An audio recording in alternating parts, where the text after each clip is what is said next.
a bunch of times in the past, and it's probably one of the few events that we both equally love. Yeah, I guess that's true. Yeah. Awesome. Let's have Mandy go ahead and introduce yourself. Hi, I'm Mandy Dreyer. I'm a registered massage therapist and work with athletes in the Dundas area as well. I also do one-on-one strength coaching. I've done the Paris Stancaster many years, a previous winner of the event as well, and have helped out with Peter and Molly on some of the camps with the Ontario Cycling, and basically been in the cycling world for 10, 15 years. So it's here to answer questions about public health. Awesome. Thanks, Mandy. And Don, last but not least. Yeah, so my name is Don Lasara. I'm a registered physiotherapist. I've been practicing for the past decade in kind of the Hamilton, Brantford area. And I wouldn't necessarily describe myself exclusively as a cyclist. I kind of describe myself as a lifelong athlete. I like to challenge myself with lots of different, different sports, but cycling has probably been one of those that's sort of been in my life the longest, I would say. Yeah. Awesome. Thanks, Don. So what we'll do is we'll get started here. I'm just going to go through a question for each person. We're going to kick it off with Patrick. So Patrick, how does not having like a specific event during this time potentially actually benefit athletes from like a training perspective? And on that, like, how have you gone about like reframing your athletes' goals or mindsets around like the training perspective of cycling? Yeah, that's an awesome question. I like that you put in there, how can it be an opportunity, right? How can this be a good thing for us, right? We don't have a choice about the situation, but we can choose how we handle it.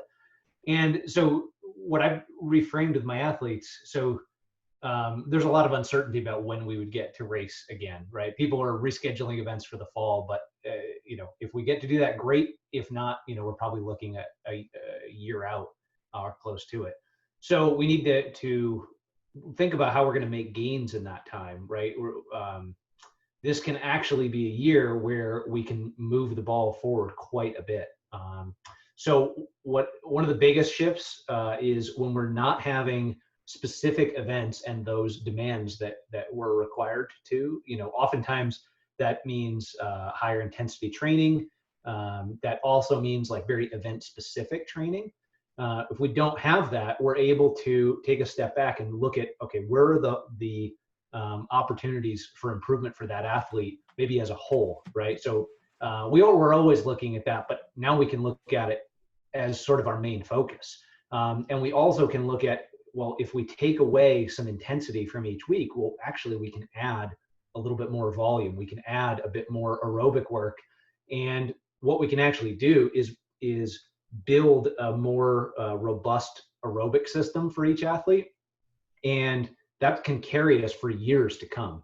The old way of thinking of fitness, which isn't necessarily wrong by any means, is to think of it like a pyramid, right? So you've got your base and your aerobic fitness, and then as you move up in the intensity, it gets smaller. And the bigger the base, the taller the pyramid you can build, right? And so we can make compounding gains from this year to next that will actually allow us to be much faster next year than if we were just going from event to event. And the other piece to that too is for athletes who race a lot, right? Like let's say you're racing every week or even every couple of weeks. Races tend to be so intense, and also just the demands of recovery afterwards required, that the consistency of training can get bumped off because of that. So we're able to actually put in sort of an unprecedented amount of consistency in the warm months, right? I think most of the people here would be having contended with many winters of training, right? And the struggles of getting ready for race season when the weather's cold, and just when it gets good, well, now it's race season, and that drives a lot of what we do. But now we don't have that, and so we can do more longer rides. We can do just more focus on intensive aerobic work. Then we can also back up and say, okay, well, what are the things that we don't get to do as much when racing? Strength training, right? I'm a huge proponent of strength training and movement and functional strength. And so that's always a component all year, but it ebbs and flows, right? So in the winter, we may do more of it. As we have race weeks, we can't leave people sore from strength training, right? So we can actually, keep that and bump that up a little more. Yeah, that's all great stuff. And I'm glad you touched on the strength thing, because that was going to be a little bit of a follow-up question, but you hit at the end. And I'm just curious, like, maybe what is some like specific strength stuff that you would have like people do? Like, what does that look like for maybe an athlete? Like, is it going to the gym and doing squatting, deadlifts, like that kind of stuff, or is there a different style or approach that you take to like that strength training? Yeah, I think each has its place. But I think the most important one is fixing people's movement patterns. So cycling is not necessarily great for healthy movement, right? It's very singular in plane, right? Everything's just moving around front to back, similar to running, and it also has no impact either, and no stability requirements. So then if you take the average masters athlete, where oftentimes people are sitting at desks, they're sitting in their cars. So we lose our movement patterns, and we lose, say, hip strength. We lose our ability to drive stability. And so I would say first and foremost, it's around building up, say, the hips. It's around multiplanar movements, and doing that certainly before we would get into anything heavy. The heavy lifts absolutely have a place, but they're no substitute for proper movement, and making sure that all the small muscles, all the moves that are so not sexy to work on, right? And so, they feel like you're not necessarily accomplishing something. Those are some of the most important. Yeah, awesome. And I love that you hit on the triplanar movements, like getting people out of that one plane of motion. I think that's super beneficial, especially in an off season where maybe you're not cycling as intense as you would be if you were in like the event season. So that's awesome. Thanks for that. Peter, I'm going to bring it over to you. And I know you work with a lot of athletes as a coach, and probably could comment on training as well. But the one thing that I wanted to maybe ask you is, working with athletes who had been set up to race something such as the Paris Dancaster, or even even events coming up, how have you had that conversation with them to like reframe their mindset around how to approach training, or kind of keeping them motivated and focused on like a goal that may not be related to a specific event? Yeah, it's been a question, whether it's on phone consults or in our podcast or different things now that we're doing. It's everyone's having to have this, right? And with any goal setting, I try and look at it as sort of like, where are we now and where do we want to go? Or, your point A, your point B. And then we're going to try and draw a line between that, right? And our struggle right now is we're in a point A where some people are, really stressed, and I think understandably so. Kids are at home. If any of my clients working in healthcare, it's super stressful right now. Like it's crazy how different some of our experiences can be, and our point A can be very, very different, right? So I'm always hesitant to go too deep on like the training and how intense we go, because I think we need to always start with where we are and like what we can actually handle. And again, for a lot of my master's clients, it's there's a few that are, what I would say elite masters and don't have kids and, work's pretty stable. And I hesitantly would say, we go forward and we can start training. I can talk about that in a second. But for a lot of us, I think it's sort of a conservative check-in and see where are we and sort of like, what do we want to work on? Where is our fitness right now? What is our time availability? And then as far as point B, it's fuzzy right now, right? And so I think 2021 is a good focus. I was really amped personally for Paris Dancaster and for nationals this year for mountain bike. And similar, right? Like it doesn't really matter the event, but we're sort of even unsure about 2021, I think, if we're realistic. And I'm very hesitant setting up too many disappointments. So I think that's a good fuzzy goal. And we keep looking at like, who do I want to be in this 2021 or 5 years down the road or 10 years down the road? Or, for me thinking, okay, I'm going to be 40 soon. Who do I want to be in 3 or 4 years? As far as an athlete, as far as a person, I think looking at that holistically, And that's sort of our point B. So I'm looking at, do I want to be a gravel racer? Do I want to get healthier? Maybe I'm dealing with some sort of GI stuff or some sort of healthcare thing, or, I'm getting over pregnancy, which Mandy's going to talk to later. There's all these things that we could be working on aside from sport. Not that sport, we're having like a storm blow in. So if it seems like there's an impending doom here, Molly's going to try and correct the lighting. What we're going to look at then is sort of roughly where do I want to go given where I am? And I think between those two spots, then we have some questions to ask, as we start drawing that line. We have like, what is fun? A lot of clients, I'm sort of asking them like, what do you actually want to do right now? Like, what are you compelled to do in this, especially in the isolation period? But even now, like, do you want to go mountain bike more? Or maybe like we've been running a bunch, so I'm running more than I usually would be at this time of year. The strength training that Patrick mentioned is super. Like, I think we're trying to incorporate that, certainly, especially for anyone who's getting older, which I know I am. And what's natural in this environment right now, right? Like if we have kids at home, are they needing to go out and exercise and walk? Can we take the whole family out and walk? And is that an easy way to get exercise, right? That's really our consummate athlete idea, is that we're training towards goals, but we're also incorporating, or stacking is a term that I've stolen, that we're putting some of that walking with family. We're taking the dog walking. We're walking to the store now that we can go to stores. So we're incorporating lots of movements through our day to add to that endurance training. And I think right now where a lot of us are challenged, we don't have that much time. It's just so hectic between Zoom meetings and what we have to do with work and family and everything else. So we're looking at that time between point A, point B as what's fun, what's easy to do, what's natural to do, what's available to do, right? So I think, again, the gym is great, but for a while there, some of us weren't even riding outside. I still have clients that are not riding outside for a variety of reasons, right? So deciding that they're going to be out mountain biking or doing huge amounts of volume is tough for them, right? So I think for each of us, to sort of sum this up, and we can riff on the point A, point B idea, it's sort of looking at what can I do as a person, and then where do you want to go? And that's where the aspiring is, right? Is like, I can actually move forward on, my GI stuff. I can move forward on the shoulder. The balancing you guys are talking about is great. I have a bunch of clients who are working on Turkish get-ups, and, that shoulder, every adult has a shoulder. I know Mandy's looked at shoulders, and, we all have something that we can do, even if it's like super limited, right? My most limited client right now, as far as a time availability and just bandwidth, still they're able to make a bit of progress and see like little wins in, again, just, the shoulder. They're doing that therapy exercise for, 1 minute times 3 per day or something, right? So I think that's been my message of hope, I guess, in my monotone voice, is that we have that point A, point B, and doing what we can with the space we have right now, right? And I think just accepting that it's going to be a different journey for all of us, right? Yeah, that's awesome. I think you hit on like a lot of key points there, and I'll just try to touch on a few of them.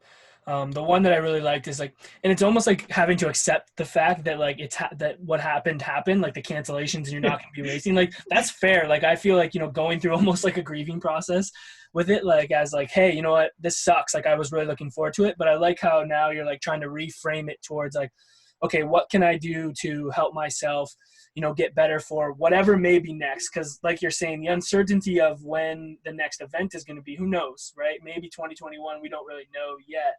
But the fact that you're like setting up, I like that you're talking about setting up like mini or smaller goals of like just making yourself better that can keep you on track, that in the bigger picture will help you if that race does end up popping up in 2021. So I think I like how you kind of put it in that sense. Yeah, I mean, we don't need racing to get better at things, right? If we think about Paris to Ancaster, right? Like there's a start, everyone's cold on the, start line, you have to get ready to go, then there's a pack start that everyone's nervous about and everyone's bottles blow out of the bottle cages. And then there's the acceleration off, or there's the group riding on the super narrow path, and then the sprinting up and maybe dismounting and mounting. So there's all these little skills, right? I just mentioned like 7 things that most people aren't good at or 7 things that most people could get better at, right? And I think that's like, look at that. If you have lots of time, you're motivated. I'm not trying to take away from that. I think Patrick did a great job of talking about those like people who are motivated and want to go. Look at those things that you can get better at and go forth and, cyclocross dismounts all summer long, right? If that's the thing, or start practice all summer long. or get better bottle cages and use them all summer long, right?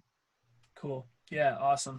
Molly, I'm going to transition over to you with your question. And I know I was reading through some of the blogs that you guys wrote, and I think something came up along the lines of this question. So I just wanted to check in with you again. And my question is, like, given the current times, like, you know, Peter even mentioned, we're dealing with some stressful situations, a lot of emotions with everything that can kind of carry over into your training in life. So in your opinion, what are some strategies people can use to like manage these emotions and stay motivated during like the current time? Yeah, for sure. So the first thing that I've been hearing from a bunch of different sports psychs that I've been talking to about this is that kind of what you said, it's actually totally okay and normal to be feeling unmotivated, to be grieving for a race that isn't happening, you know, especially, you know, with something like Paris Lancaster where, you know, most of us were, you know, training all winter and like really stoked on it. And then, you know, it was one of the earliest races of the season to get canceled. So, you know, that was a big deal, and it's totally reasonable to feel sad about that. So the first thing is your feelings are totally valid.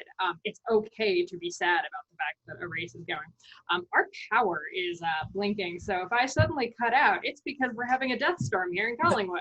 Okay. Anyway, so part of that question that you had asked me was how it's changed now, though, with like, okay, we're 3 months into this quarantine lockdown period. And I think when it first started, the biggest thing everyone kept saying was like, oh, it's all about managing your stress and like being kind to yourself. And, you know, maybe that means taking, you know, weeks off of training, or, you know, having that extra dessert or that third glass of wine, you know, all of those, you know, binging Netflix on the couch, napping all day, all of that stuff was was trending really hard in March and honestly through April. But we're 3 months in. You know, I understand that that's still kind of tempting.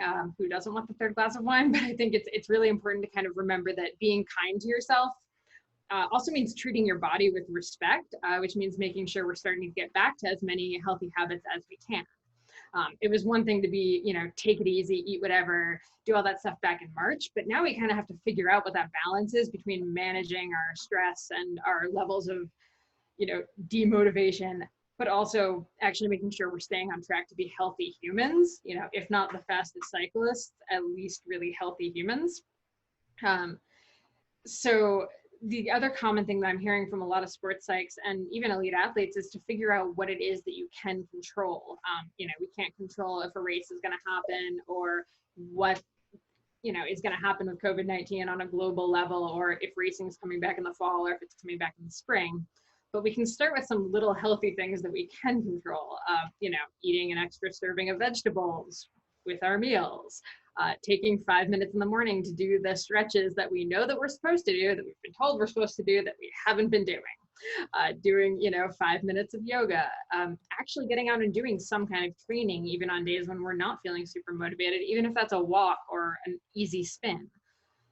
You know, can you think about redesigning your training schedule around what your life looks like now? I know, you know, for parents, that means redesigning it around homeschooling and childcare and working remotely and all of the other billion things that they have to do.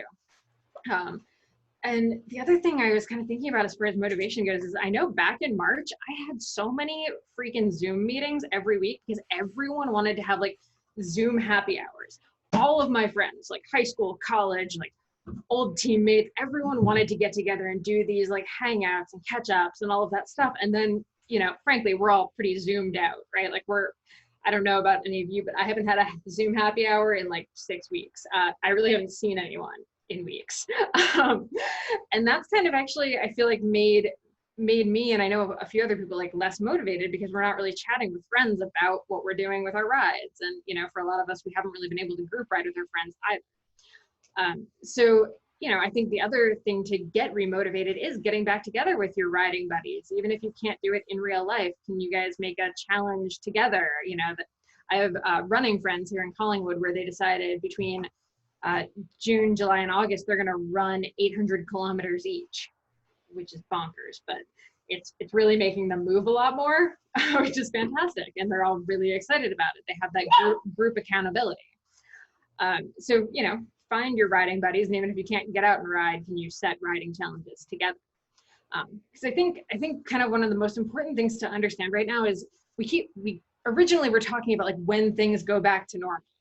That was what we kept saying in March. Like, when things are going back to normal, I'll start eating better, I'll start training regularly, I'll start doing X, Y, and Z. This is the new normal right now. Like, we don't know when things are going to get back to normal, if they're ever going to get back to what they were. So, you know, hopefully by 2021 racing is back and, you know, we're back in the swing of things. But I think right now we really need to think, okay, this is the situation.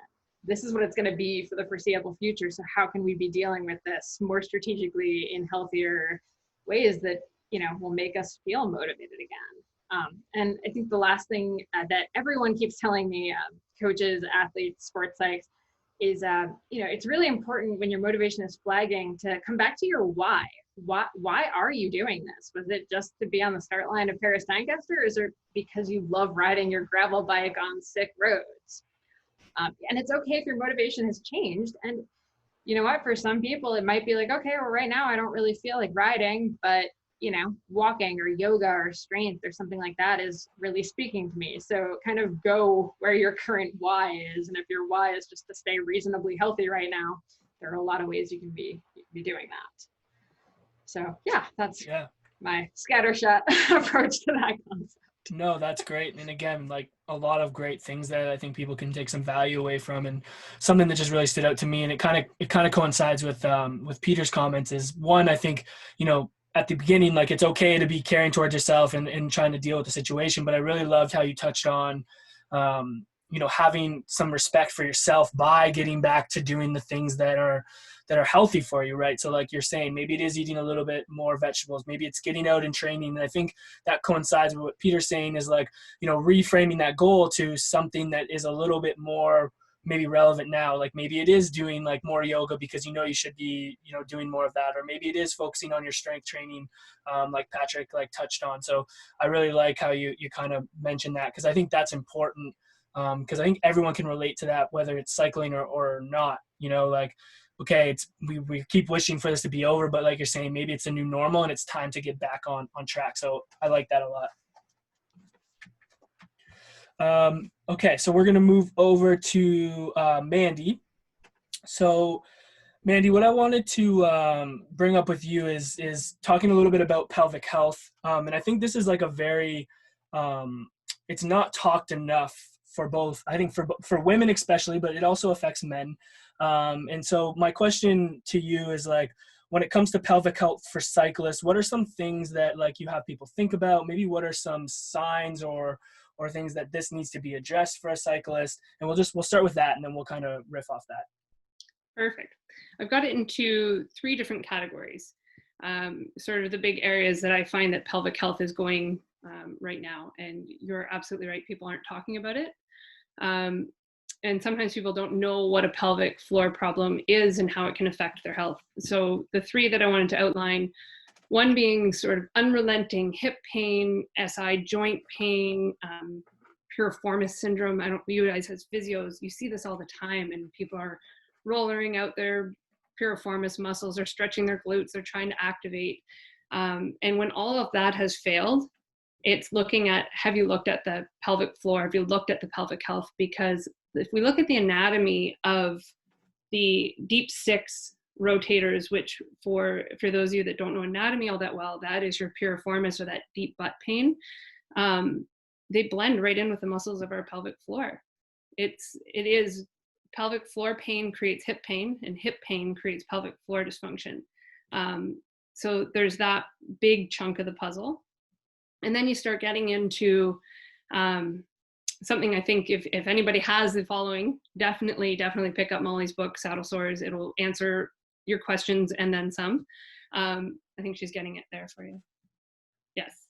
Excellent resource for the next portion of it. Things like pudendal neuralgia, which if that is just a whole bunch of Latin to you, that's an entrapment of the nerves of the nether region, and that can lead to numbness. It can lead to tingling, pain, sexual dysfunction, desensitization.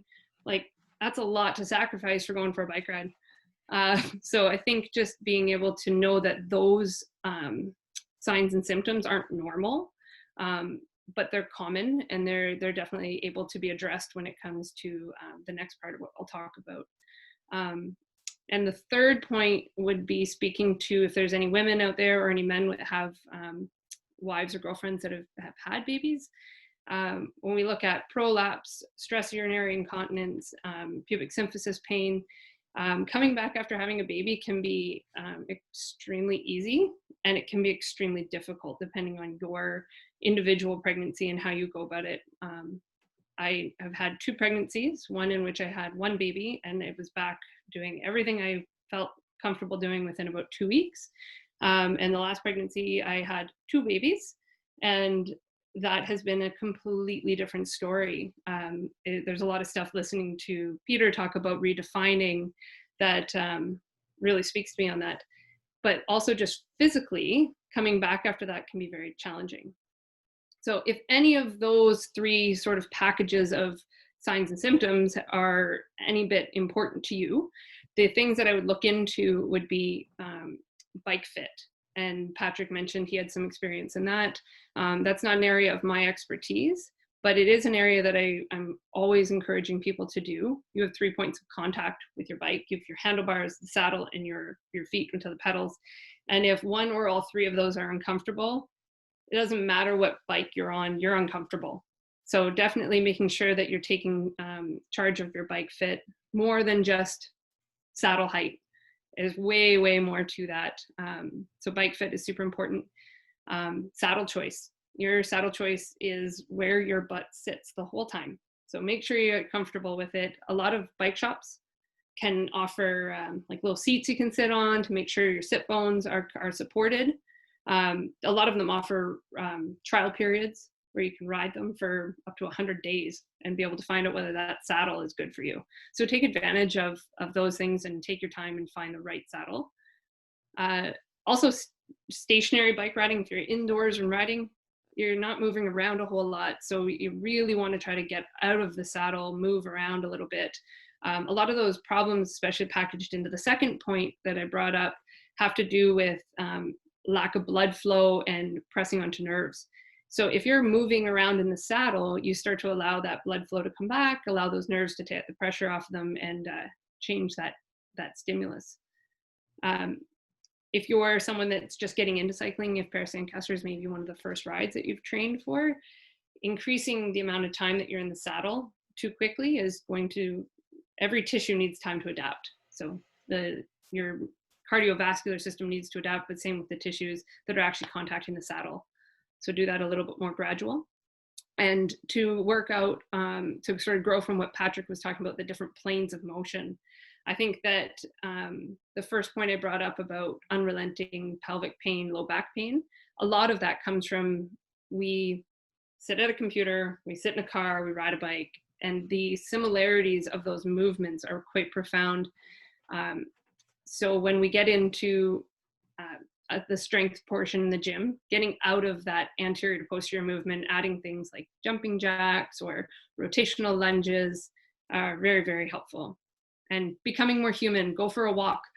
We were not designed to be on a bike as much as we all love our bikes. That is not how our human body was designed to work. We were designed to ambulate and walk. So I'm a huge proponent of what Peter was talking about, just get out and walk and be more human. Yeah, totally. And I think like it's so important to have this conversation around pelvic health because, and even outside, like obviously with the community that we're talking with, like cycling, I think it's important, right, that we bring it up, but it's just important in general for people to understand that, like, I love how you said that this isn't normal and like there are things that can be done to address it. And I think that's like the number one thing. Cause I know it's like, obviously for people, it's a bit of a sensitive topic or conversation and even maybe not knowing that it's something that you can have addressed. I think it's important to just continue to have these conversations. And then maybe just to follow up on that is like, is there anywhere, like, let's say someone who's listening now that may be experiencing some of these things, is there any place you'd recommend that they go or information or anything that you know of that they could look into more of how they could address it? Yes, for sure. Pelvic floor physios are becoming much, much more available for us. So I think we're all realizing that it's such a huge portion of an untapped area in physio. So there is a lot of pelvic floor physios, and you can look that up online in your local area. And also looking for people that do rehabilitation with that as well, and actually address the pelvic floor region in that. And talk to, I mean, it's hard to turn to your buddy and be like out on a ride and say, hey, are you having sexual dysfunction? This is great. And people don't talk about it. So if you have somewhere that you can find like a pelvic floor physio, then you can have that conversation more comfortably versus just talking about it on a group ride, obviously. Totally. Awesome. Thanks, Mandy. And then Dawn, so for you, Dawn, obviously being like the physiotherapist here in the group, when it comes to like recovering from an injury, or like maybe not necessarily an injury that's keeping you from riding, but maybe some like aches and pains, like what makes now a good time to address these? And then on top of it, maybe what are some important areas that athletes could be thinking about focusing on when it comes to building like preparedness for cycling to help reduce the potential risk of an injury when they get back into like a more intense season? Yeah, there's a lot to go on there, Dalton. The one thing that jumps out right now with regard to these minor niggles or injuries that you're talking about is that we very often, when we're training for a particular event or when we're in a training cycle, a lot of us have a bit of a type A personality, kind of go after it. We don't want to break that cycle to address that particular niggle. It's not affecting our performance at this point, so it'll work itself out mentality, right? And so the nice thing right now is that with those goals sort of pushed out to 2021 or sort of changing, maybe you change that goal to be, let's get some of these little aches and pains and niggles taken care of.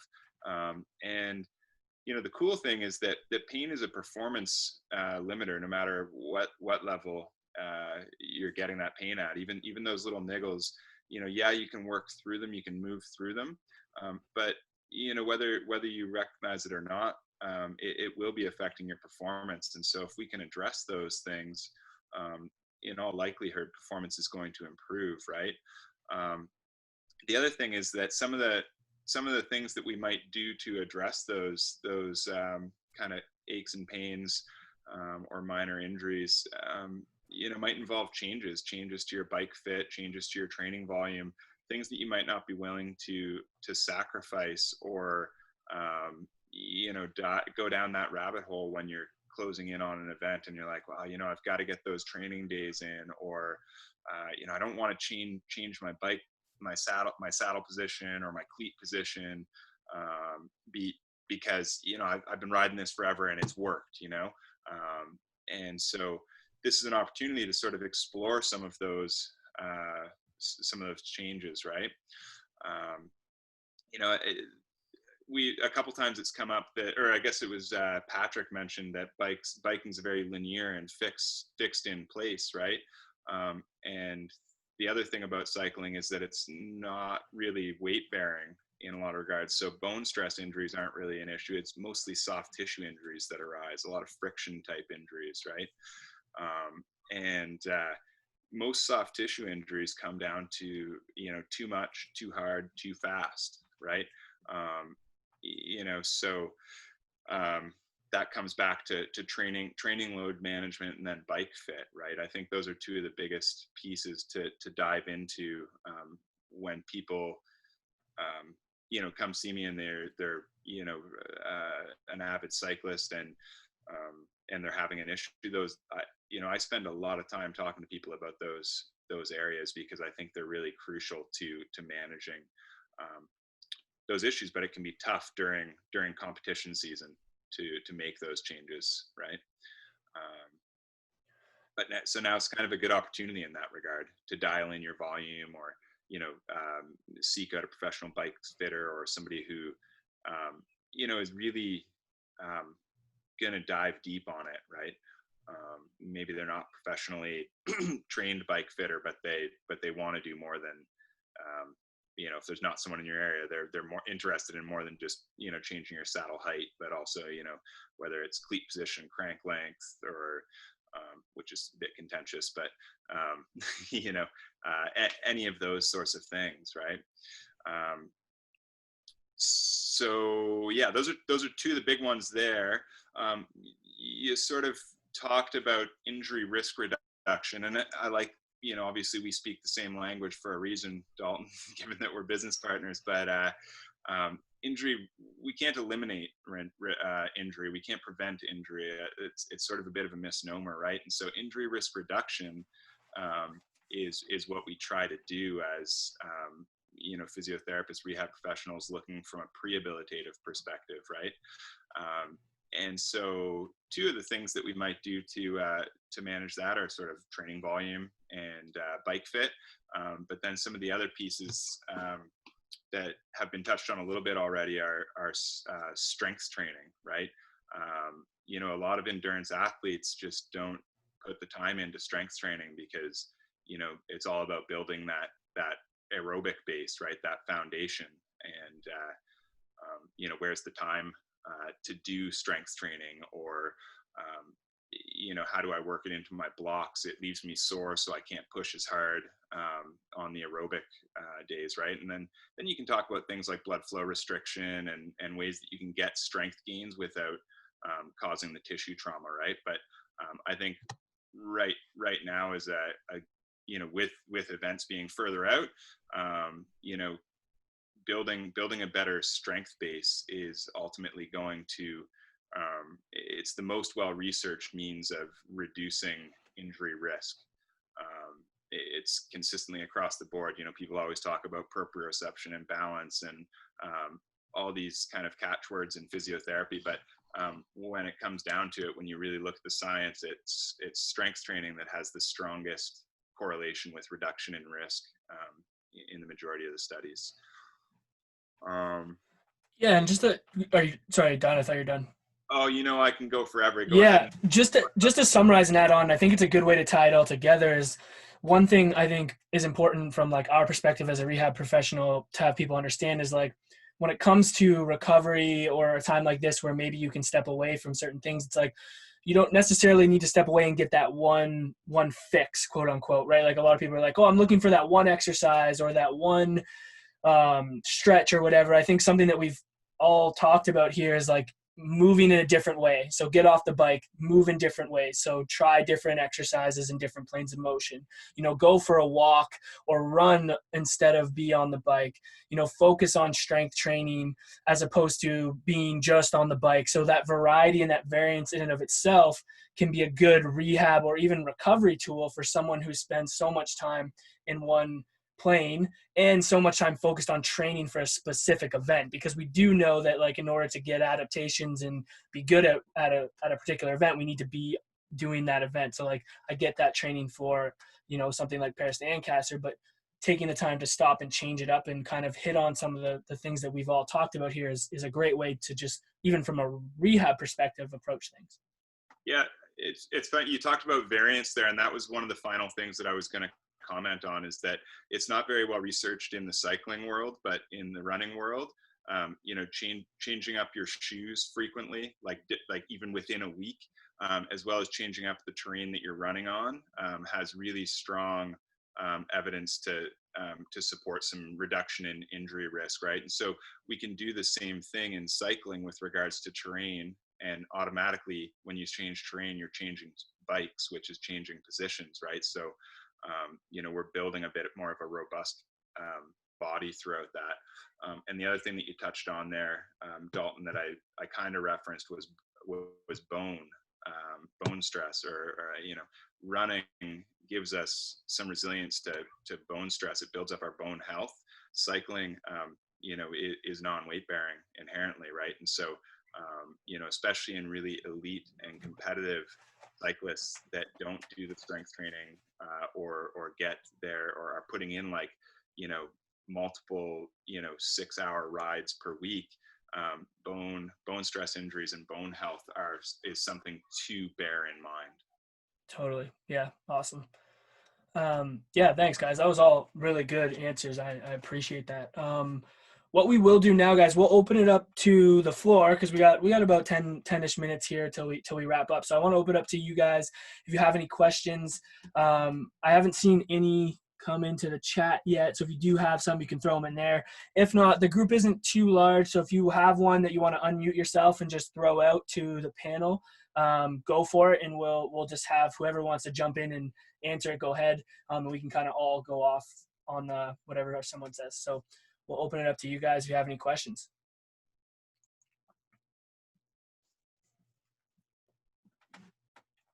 And if not, I'll do a song and dance. So we should probably get a question. You don't want to see that.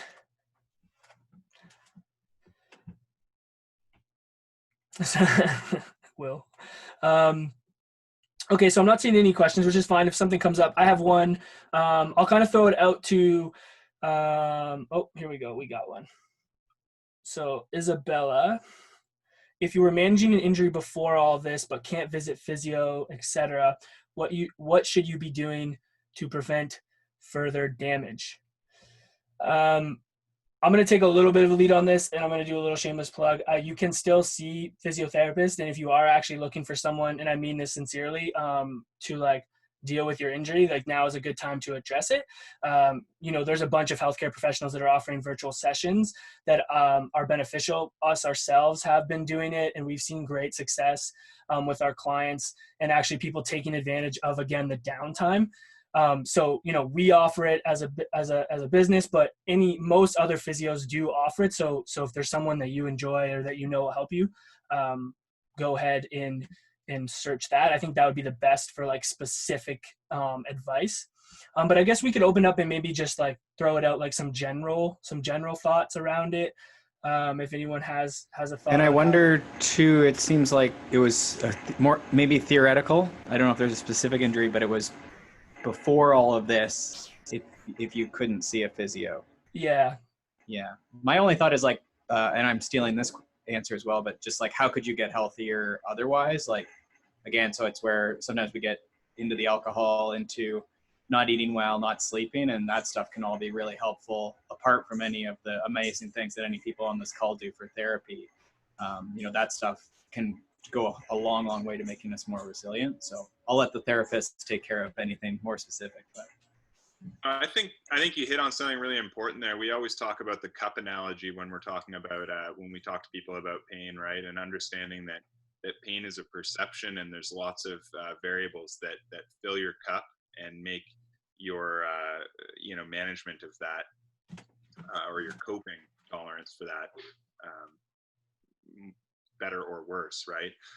But I think really, I would focus on really learning, if you're not able to visit a therapist, Peter, that's a great piece of advice. And the other thing is really listening to your body and getting an understanding of what what does pain mean? We have a great free ebook that talks a lot about pain. It's on our website, themovementphysio.ca, and then go check out the workbook. It's totally free, and it's super easy to understand, but really gets across what the science tells us.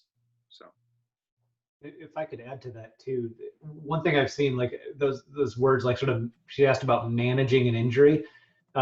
Something I've seen time and time again with athletes is, they're not willing to take that step back from whatever sport might have created the injury, right? So let's say it's an overuse injury from cycling, or cycling aggravates it, or I've dealt with it a lot with ultra runners, right? If you want to talk about a sport that roots out and finds imbalances and injuries, that will do it. But the biggest thing is, be willing to actually take a step back and know that all your training is not going to evaporate overnight, right? If you have to take a few weeks of light duty or actually off from a specific kind of training, that's okay. There are other things that we can do, and you can still make gains, or you can at least just make sure you don't lose things. But it's amazing how just getting people to take a couple weeks off from the thing that is sort of perpetuating the injury, all of a sudden the injury can evaporate. But most importantly, seek out whatever is the root cause. Don't just try and manage it for the long haul. Try and figure out what is the actual root cause and address that. Oftentimes that can be just a matter of, an underlying strength, weakness, tightness, or over stress on something that just needs, a focused approach there. But be brave enough to just take a step back from, pushing away at that injury. Yeah. Awesome, Patrick. That's great advice. And the short term, it seems like it's devastating, but in the long term, it's probably going to be more like a better advantage for you if you do that. Is there any other questions, guys? You can throw it in the chat or just unmute yourself and go ahead and just ask it. That's totally fine too.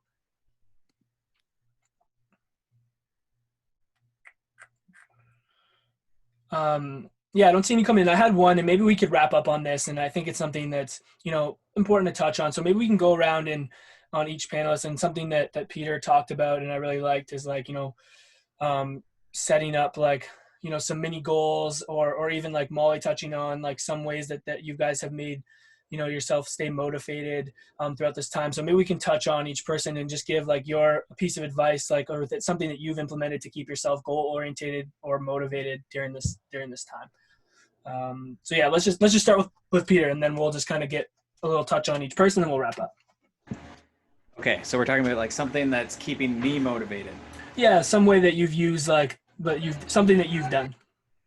Right. So right now, so we came back from Spain right in the like height of COVID. So like we almost didn't make it out. It was super, super stressful. I would say that one of the most stressful moments of my life was us at the airport trying to get out. So it was super hectic. And then we went through all the, trying to get back into our condo and self-quarantine and all that stuff. And it was then Canadian winter and everything else. So I honestly, like, in line with what we're talking about, just like, you're not going to lose your fitness. Like, I was really fit and ready for Paris to Ancaster, and I was going to go for it.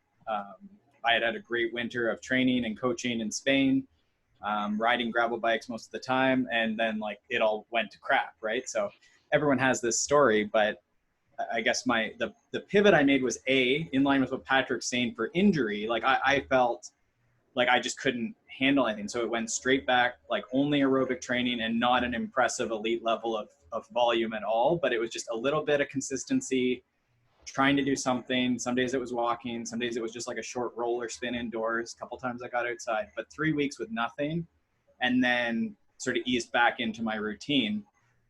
And I just used what I had. We have a great hill here in Collingwood that's about 8 minutes long. And I just did a bunch of blocks of 8-minute intervals. So for me, it was just, can I make that interval better and better and better every week and see progress in that? And so I did 2 full month blocks, so 2 by 4 weeks of just super simple, twice a week, going out, doing 2 by 8 or 4 by 8 intervals. Some days it was 5 by 8, some days it was 3 by 8, some days it was crappy, some days it was amazing. And just trying to see progress in that. No like fancy test or event or amazing Everest challenge. It was just, I came back in March and it was the end of the world as far as I knew it. And then 2 months later, I was really fit.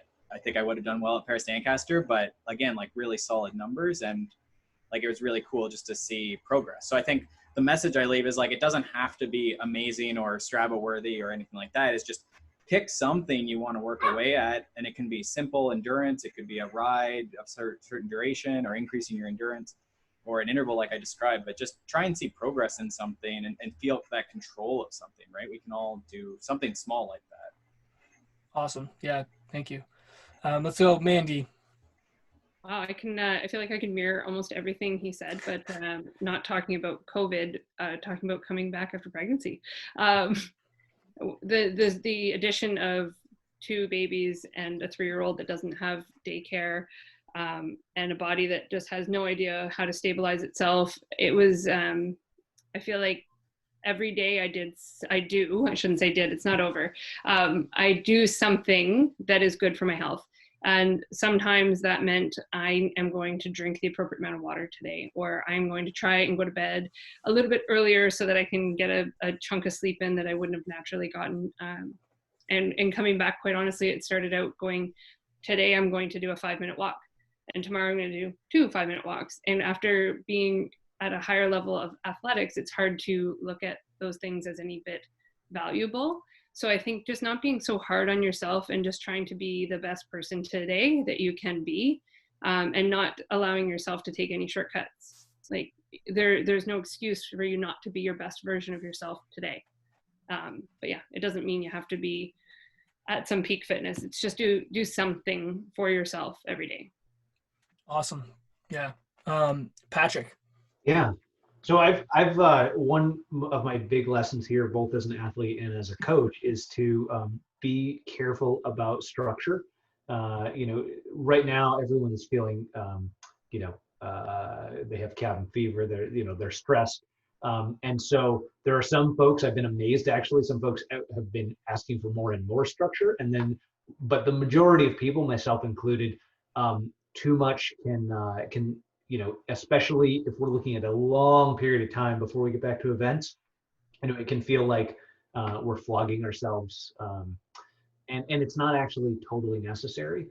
So my personal answer to that has been, I've been adventuring on my bike. So there's a great website, Ride with GPS, and I've been just playing around on the maps, and I go, okay, well, here's like 30 miles or you know, or here's a route I've never done before, and put it into the Garmin, and then just go and ride that. And I've been blown away.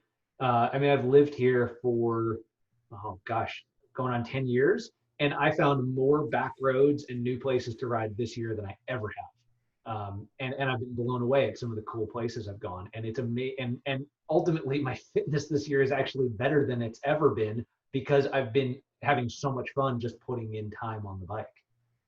Love it. Yeah, that's awesome. That's a great piece of advice. Don. Well, Patrick, you've got me jealous. I love your country, or your corner of the country there, man. So nice down there. Yeah, I mean, certainly I'm one of the people who COVID did not give more time to. In fact, it reduced my available time drastically. And so certainly the first few weeks of COVID, I was having a lot of difficulty making time. To your point, Molly, about sort of you know, falling off of your healthy habits. And you know, I'm sort of an all or nothing personality at times. You know, when I'm all in on training, I'm all in on training. And if I fall off that, it can feel like, if I'm not able to like commit at that high level again, you know, sometimes I get into this mental state of like, well, you know, why go out for a fitness walk, or why go out for a 5K run, or why go out for a 45-minute ride, you know, if that's all I've got.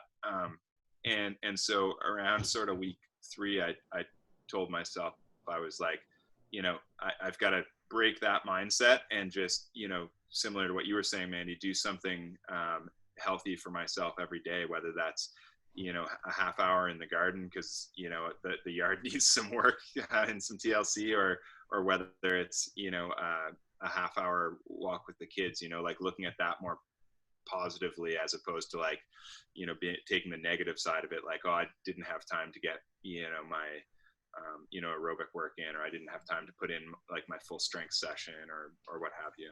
So yeah, just reframing. Awesome. Yeah. Thanks, Don. That was great.